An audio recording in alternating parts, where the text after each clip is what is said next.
Guys, welcome back to my channel. तो हम अपने पार्ट 2 में आ गए हैं बायोलॉजिकल क्लासिफिकेशन के। अगर कोई फॉलो कर रहा है तो मैंने पिछले वीडियो में इंट्रोडक्शन कराया था। हमने सारे क्लासिफिकेशंस पढ़ लिए थे। नाउ हम सबसे पहले kingdom that is kingdom Monera पे बढ़ चुके हैं। तो चलिए शुरू करते हैं किंगडम मोनेरा को। ठीक है, ध्यान से समझना, आराम से समझना, बिल्कुल टेंशन नहीं लेना। ओके, देखो किंगडम मोनेरा में बेसिकली हम किंगडम मोनेरा में बात करते हैं हमारे बैक्टीरिया की। ठीक है ना, किंगडम मोनेरा में हम मेनली किसकी बात करते हैं? बैक्टीरिया की बात करते हैं। तो यहाँ पे ना आपने अगर cell the unit of life पढ़ लिया होगा तो बैक्टीरिया भी पढ़ लिया होगा, तो आपको ईज़िली बहुत सारी चीज़ें तो आपको ऐसी समझ में आ जाएगी। अब ना देखो, जो बैक्टीरिया होता है उसको हम सोल मेंबर कहते हैं किंगडम मोनेरा का। बैक्टीरिया को सोल मेंबर मतलब एक अकेला मेंबर कहते हैं किंगडम मोनेरा का, क्योंकि किंगडम मोनेरा में बैक्टीरिया के अलावा कोई भी नहीं आता।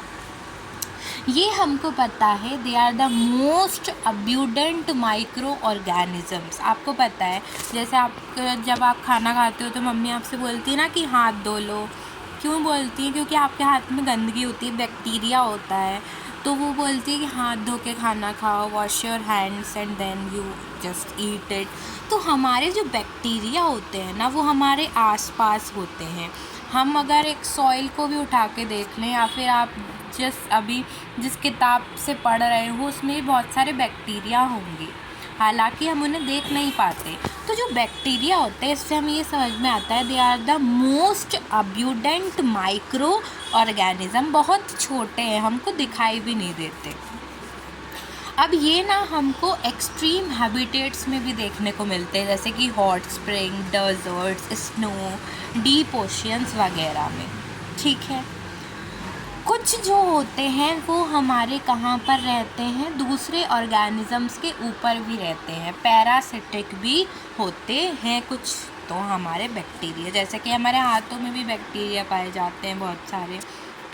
ठीक है, अब जो बैक्टीरिया है उसको हमने शेप के बेसिस पे, क्योंकि जो इनका शेप होता है, इनके जो फंक्शंस होते हैं वो भी वेरी करते हैं, तो on the basis of their shape हमने बैक्टीरिया को 4 कैटेगरीज में क्लासीफाई किया है। कौन कौन सी? एक होती है हमारी कोकस, जो कि स्पेरिकल होती है, rod shape bacillus, and comma shaped विब्रियम या विब्रियो, प्लूरल में विब्रियो बोलते हैं, सिंगुलर में विब्रियम, एंड स्पाइरल शेप स्पाइरेलियम। तो यहाँ पे देखो, यहाँ पे हमारे पास ये क्या है? Bacillus, this is rod shape bacteria, this is coca spherical shape bacteria, and this is spirulina spiral shape bacteria, and this is vibrio that is coma shaped bacteria. Now अगर हम बैक्टीरिया के स्ट्रक्चर को देखें, अगर आपने cell the unit of life पढ़ा होगा, ठीक है ना, cell the unit of life अगर आपने पढ़ा होगा तो उसमें आपने बैक्टीरिया के स्ट्रक्चर को देखा था, है ना? आपने बैक्टीरिया के स्ट्रक्चर को देखा था कि नहीं देखा था? याद है? हो गई। तो ऐसा कुछ आपने बैक्टीरिया के स्ट्रक्चर को देखा था। तो जो बैक्टीरिया का स्ट्रक्चर होता है वो तो बहुत सिंपल होता है, लेकिन जो उनका बिहेवियर होता है वो बहुत ज़्यादा कॉम्प्लेक्स होता है। ये बहुत ही इम्पॉर्टेंट लाइन जो है मैं आपके साथ शेयर कर रही हूँ। ठीक है ना, बैक्टीरिया का जो स्ट्रक्चर होता है it is very simple, but their behaviour is very complex. ठीक है ना, और ऑर्गेनिज्म से अगर हम कंपेयर करें तो जो उनका बिहेवियर होता है it is very complex. Bacteria को अगर हम ऐसा ग्रुप माने तो वो बहुत ज़्यादा एक्सटेंसिव मेटाबॉलिक डाइवर्सिटी शो करते हैं। कुछ बैक्टीरिया ऑटोट्रॉपिक होते हैं, कुछ हेटेरोट्रॉपिक्स होते हैं, कुछ ऑटोट्रॉपिक में भी कीमोसिंथेटिक, फोटोसिंथेटिक हमारे पास देखने को मिलते हैं, कुछ सैप्रोफिटिक भी हमको देखने को मिल जाते हैं। अगर आपने एनसीईआरटी की वाली टेबल देखी होगी तो आपको पता चल गया होगा कि ये ऑटोट्रॉपिक भी होते हैं, ऑटोट्रॉपिक में भी कीमोसिंथेटिक, फोटोसिंथेटिक, हेटेरोट्रॉप, सेप्रोफाइटिक, पैरासिटिक, हमारे पास सब तरीके के देखने को मिलते हैं। अब बैक्टीरिया की हमने 2 क्लासेस में क्लासिफिकेशन करी है। एक होता है बच्चे आर्की बैक्टीरिया और एक होता है हमारे पास यू बैक्टीरिया। ठीक है, एक होता है आर्की बैक्टीरिया और एक होता है हमारे पास यू बैक्टीरिया। आर्की बैक्टीरिया को हम प्रिमिटिव बैक्टीरिया के नाम से भी जानते हैं। इसको हम क्या कहते हैं? प्रिमिटिव बैक्टीरिया भी कहते हैं। और इसको हम कहते हैं ट्रू बैक्टीरिया। यू बैक्टीरिया को हम क्या कहते हैं? True bacteria. तो अगर हम बात कर रहे हैं आर्की बैक्टीरिया की, तो मैं बात कर रही हूँ प्रिमिटिव बैक्टीरियाज की। अब इसको आप ऐसे समझो, आपको पता है कि पुराने ज़माने में जो लोग होते थे वो बहुत ज़्यादा उनकी स्ट्रेंथ होती थी, है ना। मतलब जो बूढ़े लोग होते थे ना, वो भी बहुत ज़्यादा काम कर लेते थे। अभी जितनी उम्र में जो हमें दादा होते हैं अभी के समय में, वो बहुत काम करते हैं, लेकिन अभी आप पापा वगैरह को देखोगे तो इतना इनमें स्ट्रेंथ होता नहीं है। तो ऐसा कहते हैं ना कि पहले ज़माने के जो लोग होते थे, वो बूढ़े लोग भी ना बहुत ज़्यादा ऐसे हैवी वर्क्स भी कर लेते थे। एंड अभी जो है इतना स्ट्रेंथ जो है वो बहुत कम हो गया है। वैसे ही आर्की बैक्टीरिया होते हैं। आर्की बैक्टीरिया पुराने हैं, तो ये ना जितनी भी हार्श कंडीशन हो भाई, जितनी भी हार्श कंडीशन हो, हॉट स्प्रिंग हो, सॉल्टी एरियाज़ हो, मार्शी एरियाज़ हो, ये सब जगह पाए जाते हैं, सब जगह। मतलब they can survive in harsh habitat due to the presence of different cell wall structure. ठीक है ना, इसकी वजह से ये एक्सट्रीम कंडीशंस में भी सरवाइव कर जाते हैं। कौन? Archaea bacteria. तो these bacterias are special since they live in some of the most harsh habitats such as extreme salty areas में हमको हेलोफिल्स देखने को मिलते हैं, फिर हॉट स्प्रिंग में हमको थर्मोएसिडोफिल्स देखने को मिलते हैं, मार्शी एरियाज़ में हमको मिथेनोजेंस देखने को मिलते हैं। ऐसे सब हमको देखने को मिलते हैं। तो जो आर्की बैक्टीरिया होते हैं वो दूसरे बैक्टीरिया, अदर बैक्टीरिया से डिफ़र करते हैं because of their complex cell wall structure. Very important point है बच्चे, very important point. Complex cell wall structure होता है जिसकी वजह से ये बाकी के जो बैक्टीरिया होते हैं उनसे डिफ़र करते हैं। ठीक है ना। तो हमने क्या पढ़ा भाई? सॉल्टी एरियाज़ में हमको कौन देखने को मिलेगा? एक काम करते हैं, यहाँ पे बना लेते हैं।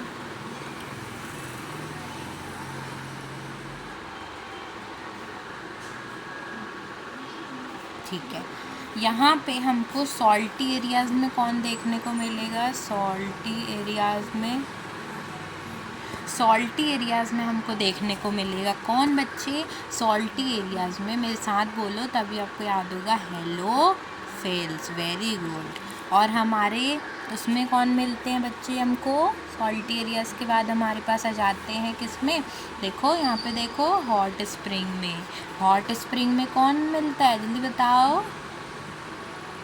अब बोलोगे नहीं तो कैसे चलेगा? मूर्ति बन के तो बैठना मत, पेन कॉपी ले लो या फिर बुक ही ले लो भाई, जल्दी उठा के लाओ बुक। Thermo acidophils. ठीक है, आ गई समझ में? अब हाँ देखो, जगह नहीं बची ना, एक और बना लेती हूँ। अबे यार, सॉरी। ओके, अब मेरा ओके। और हमारे बच्चे आपको वहाँ मार्शी एरियाज़ में कौन देखने को मिलता है? जल्दी बताओ, जल्दी जल्दी, अपना क्लास इंटरेक्टिव होना चाहिए बच्चे। मार्शी एरियाज़ में हमको कौन देखने को मिलता है? बेटा मेरी राइटिंग ऐसी नहीं है, मैं हाथ से लिखती हूँ इसलिए है, क्योंकि मेरे पास वो नहीं है ना, वो पेन जो होता है जिस पे चलता है वो नहीं है मेरे पास। तो मैं कितना 1 साल हो गया मुझे हाथ से लिखते थोड़ा राइटिंग अभी सही हो रहा है धीरे धीरे। मार्शी एरियाज़ हमारे पास हो जाएंगी क्या बच्चे? मार्शी एरियाज़ में हमें मिथेनोजेंस देखने को मिलते हैं। Very good. ठीक है, आगे बात समझ में? आपको बहुत ध्यान से याद रखना पड़ेगा, ये नीट में पूछा गया है, ये तो ज़्यादा ही इम्पोर्टेंट है, बहुत ज़्यादा नीट में पूछा गया है। अब जो मिथेनोजेंस होते हैं ना बच्चे, मिथेनोजेंस गट में पाए जाते हैं रूमिनेंट एनिमल्स के। रूमिनेंट का मतलब होता है जो ऐसे चप चप चप चप करके खाते हैं ना, वैसे एनिमल्स के गट में, मतलब गले में पाए जाते हैं मिथेनोजेंस, ठीक है। जैसे कि काउज हो गई, बफेलोज हो गए, इन सब के गट में पाए जाते हैं। ये रिस्पॉन्सिबल होते हैं मीथेन गैस के प्रोडक्शन के लिए, क्योंकि देखो एक गट में प्रेजेंट होते हैं, तो जब जो है गोबर वगैरह जो करते हैं गाय, वो जब डिकम्पोज हो जाता है ना, तो we can use it as a production, मतलब हम बायोगैस की तरह उसको यूज़ कर सकते हैं। आप कंडे वगैरह का यूज़ करते होगे अगर घर में आपके चूल्हे पे कभी खाना बना हो तो, ठीक है बच्चे। आई होप आपको ये पूरा समझ में आ गया होगा।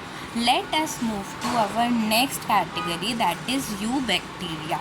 देखो अब यू बैक्टीरिया को हम क्या कहते हैं बच्चे? ट्रू बैक्टीरिया कहते हैं। Very very important, very very important, ये तो बहुत ज़्यादा इम्पॉर्टेंट आपको याद रखना है, ठीक है।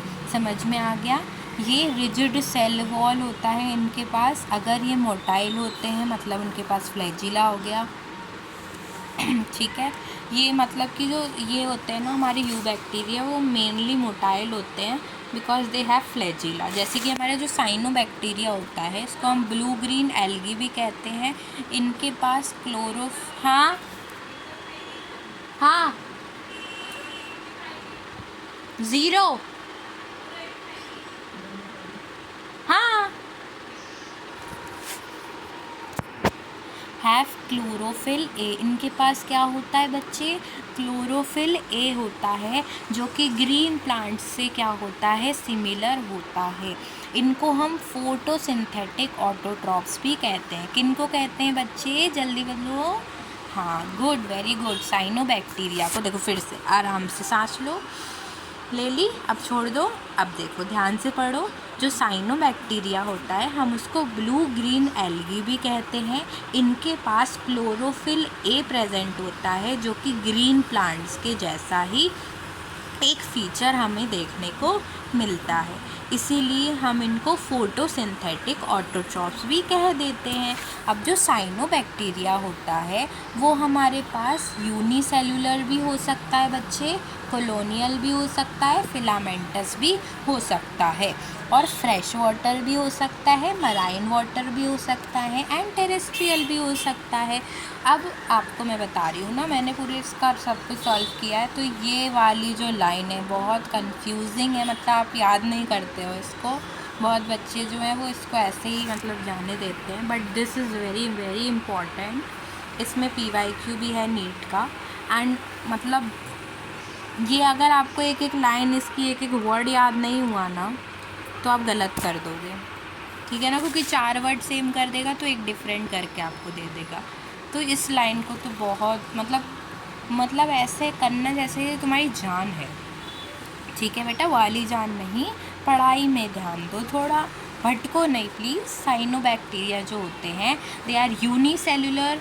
आँख बंद करो, आँख बंद करो, जल्दी कर ली आँख बंद। अब देखो जो साइनोबैक्टीरिया होते हैं वो यूनिसेलुलर होते हैं, कॉलोनियल होते हैं, फिलामेंटस होते हैं, टेरेस्ट्रियल होते हैं, फ्रेश वाटर होते हैं, एंड मराइन वाटर होते हैं। याद हो गया? चलो अब एक काम करो, 5 बार बोल लो। बोल लिया? वेरी गुड, अब तो याद हो जाएगा ना। और हाँ सुनो, ये अगर आप वीडियो देख रहे हो तो इसको पढ़ने के बाद जल्दी से NCERT पढ़ लेना, ओके, वरना आप भूल जाओगे कि क्या पढ़ा, ठीक है। अब देखो कभी कभी जो क्या होता है, ये जो कॉलोनियल फॉर्म हमको देखने को मिल रहा है, इनके पास जेलेटिनियस शीथ भी होती है, इनके ऊपर जेलेटिनियस शीथ कवरिंग होती है। ये क्या कर लेते हैं ना, इसके कारण बहुत ब्लूम बना लेते हैं। मतलब कि अगर आपने ना वाटर देखा होगा तो उसके ऊपर आपने ग्रीन एल्गी ऐसे देखी होगी, तो वो है ना ब्लूम बना लेते हैं। और ये जो होते हैं ना, ये हमारे जो एक्वाटिक जो हमारे पास जो एनिमल्स होते हैं ना, एक्वाटिक मराइन लाइफ जो होती है, ये ब्लूम्स उनको बहुत हार्म करते हैं। कुछ हमारे पास ऐसे भी बैक्टीरिया होते हैं जो नाइट्रोजन फिक्सेशन का काम करते हैं, जैसे कि हमारे हो गए नॉस्टॉक और एनाबेना, उनमें हेट्रोसिस्ट प्रेजेंट होता है। देखो इन नॉस्टॉक में क्या होता है ना, यहाँ पे हमारे पास हेट्रोसिस्ट प्रेजेंट होता है जो नाइट्रोजन फिक्सेशन कराने में हेल्प करता है, ठीक है। एंड ये जो आपको कवरिंग बाहर की दिख रही है जेलेटिनियस कवरिंग, इसको हम म्यूसिलेजिनस शीथ के नाम से जानते हैं। अब कुछ कीमोसिंथेटिक हमारे पास ऑटोट्रॉप्स भी होते हैं। पहला क्या पढ़ा था, फोटोसिंथेटिक ऑटोट्रॉप। अब आते हैं कीमोसिंथेटिक ऑटोट्रॉप्स। वो होते हैं जो बहुत सारे इनऑर्गेनिक सब्सटेंसेस जैसे कि नाइट्रेट्स, नाइट्राइट्स, अमोनिया, इन सब को यूज़ करके एनर्जी का प्रोडक्शन करते हैं। इनका ग्रेट रोल होता है न्यूट्रिएंट्स को, जैसे कि नाइट्रोजन, फॉस्फोरस, आयरन, सल्फर, इन सब की रिसाइकलिंग करना। बस एक एक पॉइंट आप याद कर लो, बाकी बेटा आप ऐसे भी कर सकते हो। फिर हमारे पास आता है हेट्रोट्रॉपिक बैक्टीरिया। ये मोस्ट अब्यूडेंट बैक्टीरिया होता है। क्वेश्चन आता है कि जो बैक्टीरिया होते हैं वो मेनली मोस्ट अब्यूडेंट इन नेचर किस टाइप के बैक्टीरिया होते हैं, तो आपका आंसर होगा heterotrophic bacteria. Many of them have a significant impact on human affairs.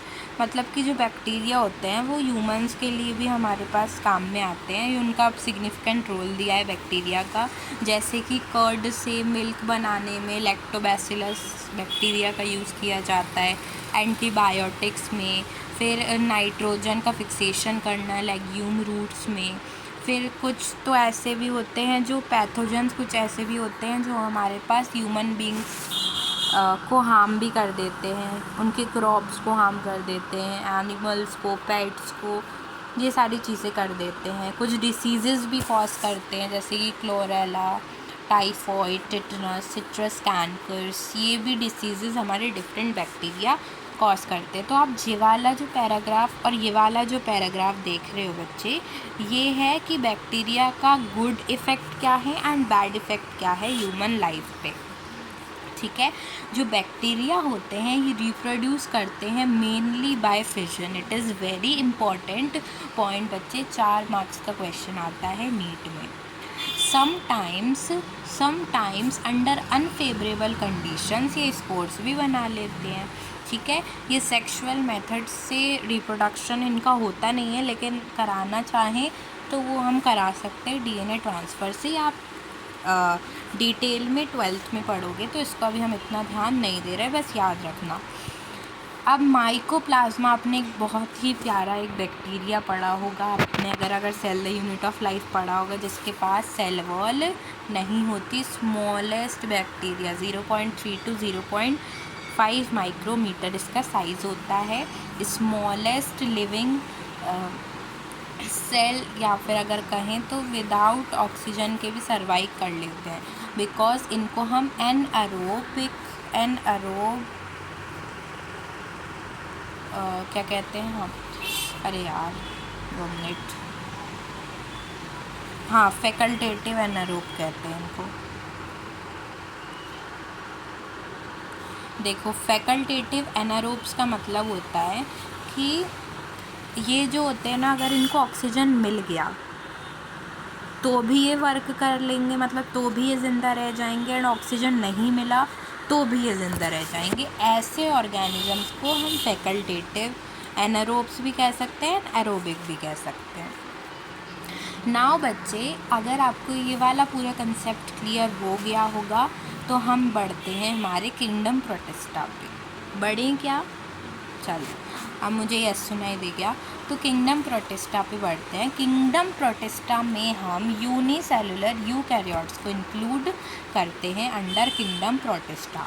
जो इनकी बाउंड्री होती है वो फिक्स्ड या फिर कहें तो वेल डिफाइंड नहीं होती। आपसे ये क्वेश्चन पूछेंगे कि किस किंगडम में किसकी बाउंड्रीज जो हैं वो वेल डिफाइंड नहीं है, तो उसका आंसर आपको किंगडम प्रोटिस्टा मार्क करना पड़ेगा। मतलब कि किंगडम प्रोटिस्टा की बाउंड्री फिक्स्ड ना होने का क्या मतलब है?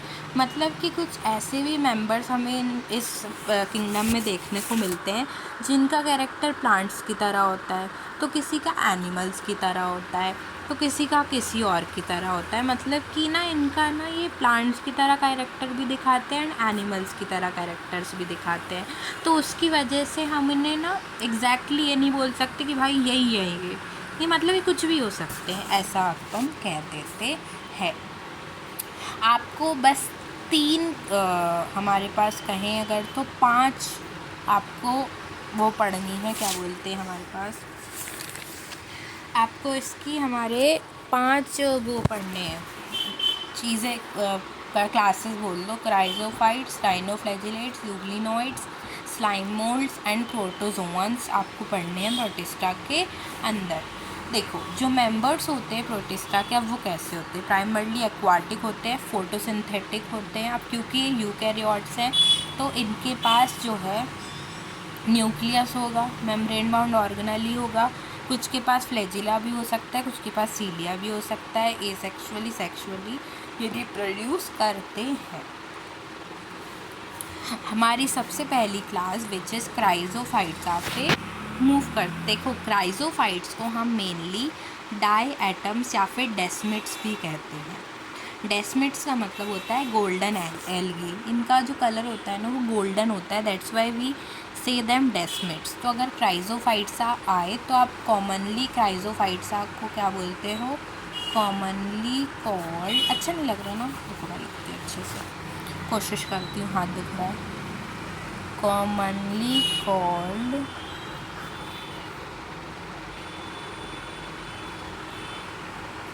Die atoms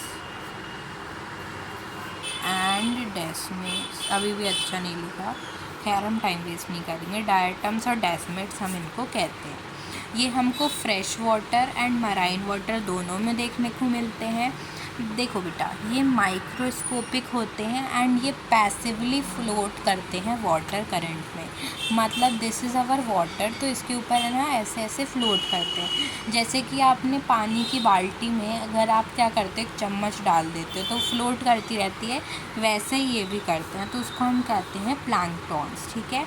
most of them photosynthetic होते हैं। जो डाई एटम्स की सेल वॉल होती है वो कैसी होती है, 2 थिन ओवरलैपिंग शेल्स होती हैं।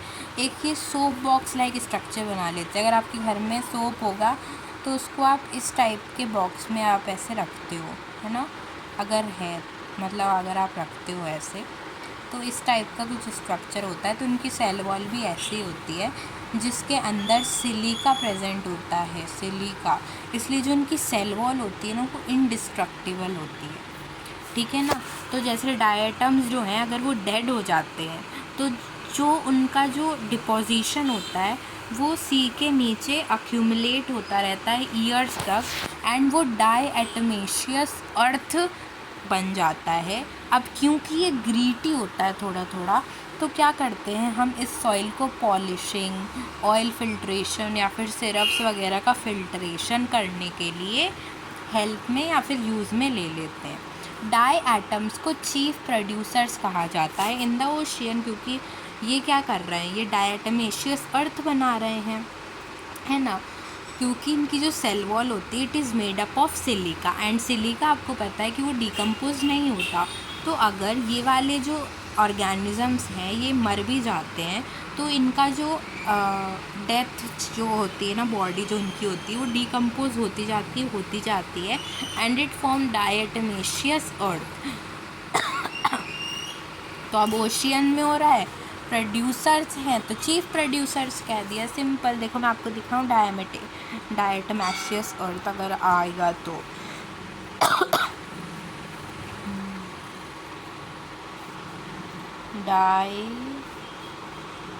अरे यार रुको, डायटमेशियस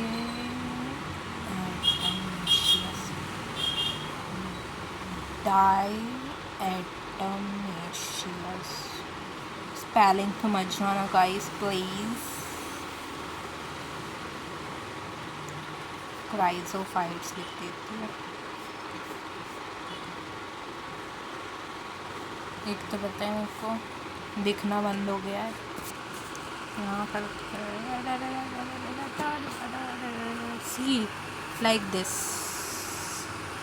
देखो कुछ इस प्रकार से दिख जाता है, ठीक है। और मैं ना वो आपको कर लोगे यार, ठीक है। चलो नेक्स्ट बात करते हैं हम डायनोफ्लैजिलेट्स की। देखो डायनोफ्लैजिलेट्स जो होते हैं ये मोस्टली मराइन होते हैं, फोटोसिंथेटिक होते हैं। अब ये सब फोटोसिंथेटिक होंगे। यूग्लिनॉइड्स फोटोसिंथेटिक के साथ हेटरोट्रॉपिक होंगे, स्लाइमोल्ड सेप्रोट्रॉपिक होंगे, ये हमारे पैरासिटिक होंगे, ठीक है। इतनी बात समझ लो यार, मतलब हेटरोट्रॉप्स होंगे एंड पैरासिटिक भी होंगे, ठीक है। चलो अब पढ़ते हैं डायनोफ्लैजिलेट्स पे। डायन है भाई, डायन के फ्लैजिला और डायन के अपने बाल देखे हैं, बाल कैसे फैला के डराती है बाबा। तो these organisms are mostly marine and photosynthetic. They appear yellow, green, brown, blue और रेड, क्योंकि इनके पास पिगमेंट्स प्रेजेंट होते हैं बेटा। ना ना ना ख्यालों में मत जाओ बच्चे, इधर आओ, वापिस आओ। कहाँ नगरिया में घूम गए हो रे बाबा तुम, पढ़ लो जल्दी पढ़ लो। तो इनका जो कलर है वो yellow, green, brown, blue, red दिखता है बिकॉज पिगमेंट्स आर प्रेजेंट। बच्चे अब मेरी गलती थोड़ी है, मुझे क्या पता उसके क्यों दिखते हैं यार, कैसी बातें करते हो तुम हैं। इनके पास स्टिफ सेल्यूलोजिक सेल वॉल होती है। ओके बच्चे, स्टिफ सेल्यूलोजिक सेल वॉल होती है। 2 फ्लैजिला होते हैं बच्चे, एक लाई करता है लॉन्गिट्यूडनली एंड एक लाई करता है ट्रांसवर्सली। देखो एक लाई करता है हमारे पास longitude, this is transverse, this is longitude. तो ऐसे उनका जो है हमारे पास फ्लैजिला हमें देखने को मिलता है in the furrow between the wall plates, ठीक है। तो एक जो है फ्लैजिला कैसे लाई करता है बच्चे, ऐसे देखना आप समझना, ठीक है। एक फ्लैजिला लाई करता है, ये लॉन्गिट्यूडनल होता है क्या, अब जो भी है ऐसे, और एक फ्लैजिला ऐसे, तो लॉन्गिट्यूडनली और ट्रांसवर्सली। अब देखो ये जो होते हैं ना, क्योंकि इनके पास पिगमेंट्स होते हैं वेरियस, तो जो रेड डायनोफ्लैजिलेट्स होते हैं ना, जैसे कि गॉन्यूलेक्स, वो क्या करते हैं, वो बहुत सारा मल्टीप्लिकेशन कर लेते हैं एंड वो सी में क्या कर देते हैं ना, रेड टाइड्स का फॉर्मेशन कर देते हैं। मतलब सी ना उनके कारण पूरी रेड रेड दिखने लगती है। और ये ना टॉक्सिन्स रिलीज़ करते हैं एक्वाटिक, जिससे जो मराइन एनिमल्स होते हैं, जो एक्वाटिक लाइफ्स होती हैं, उनकी भी मृत्यु हो जाती है। देखो मैं आपको दिखाऊं तो आपको मैं दिखाती हूँ, red tides because of Gonyaulax. बोल दूँ यार, बोल देती हूँ यार, red tides due to Gonyaulax. Corona virus लिखना होता है, रेड टाइड्स।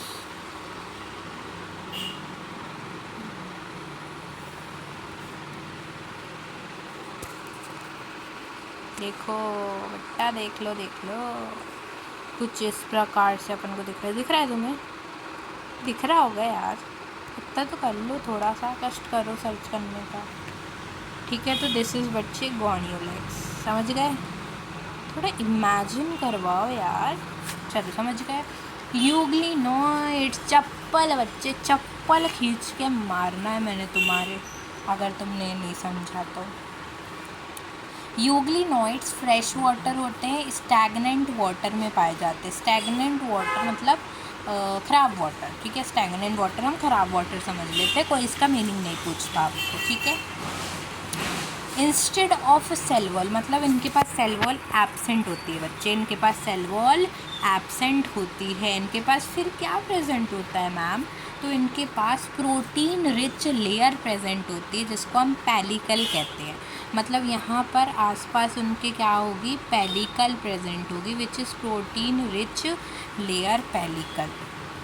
इनके पास जो इनकी चप्पल जैसे है ना, अब चप्पल फ्लेक्सिबल होती है, अब क्या उसमें कोई वॉल होती है क्या रिजिड, नहीं, आप एक चप्पल खींच के मारोगे उसका नक्शा बिगड़ जाएगा यार।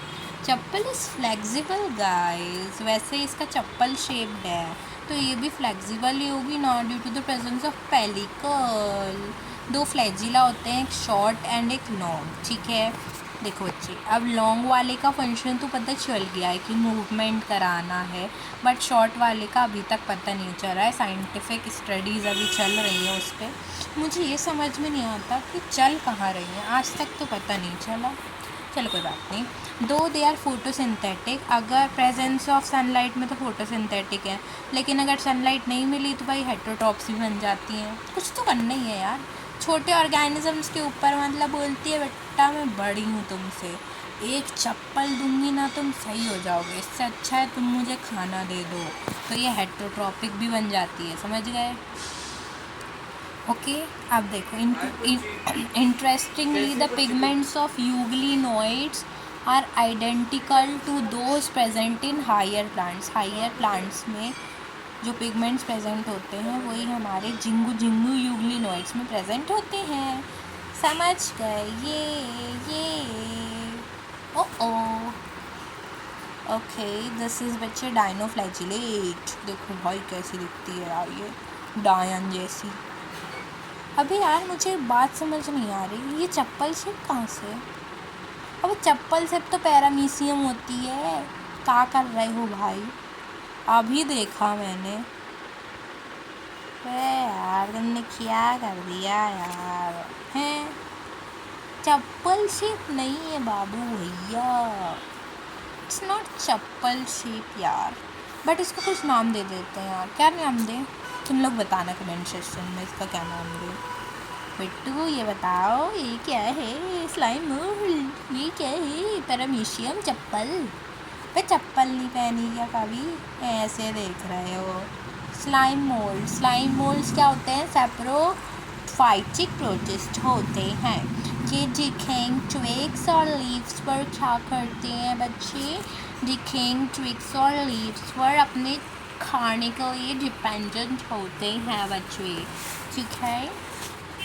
सिचुएबल कंडीशंस में ये एग्रीगेशन फॉर्म कर लेती हैं, प्लाज्मोडियम ऐसे सब इकट्ठे हो जाते हैं and then they form plasmodium. बच्चे प्लाज्मोडियम बना लेते हैं जो बहुत दूर दूर तक ऐसे फैल जाता है, मैं फ़ोटो भी दिखाऊंगी, ठीक है। एंड अनफेवरेबल कंडीशन मतलब फेवरेबल कंडीशन नहीं मिली तो जो प्लाज्मोडियम होता है वो फ्रूटिंग बॉडी बना लेता है। ऐसी होती है बच्चे फ्रूटिंग बॉडी, यहाँ पे स्पोर्स प्रेजेंट होते हैं बहुत सारे। आप जब फेवरेबल कंडीशन आती है स्पोर्स डिस्पोर्स हो जाते हैं, ठीक है। स्पोर्स होते हैं, जो स्पोर्स होते हैं उनके पास ट्रू वॉल्स होती हैं, रेजिस्टेंट होती हैं एंड बहुत सालों तक सरवाइव करती हैं।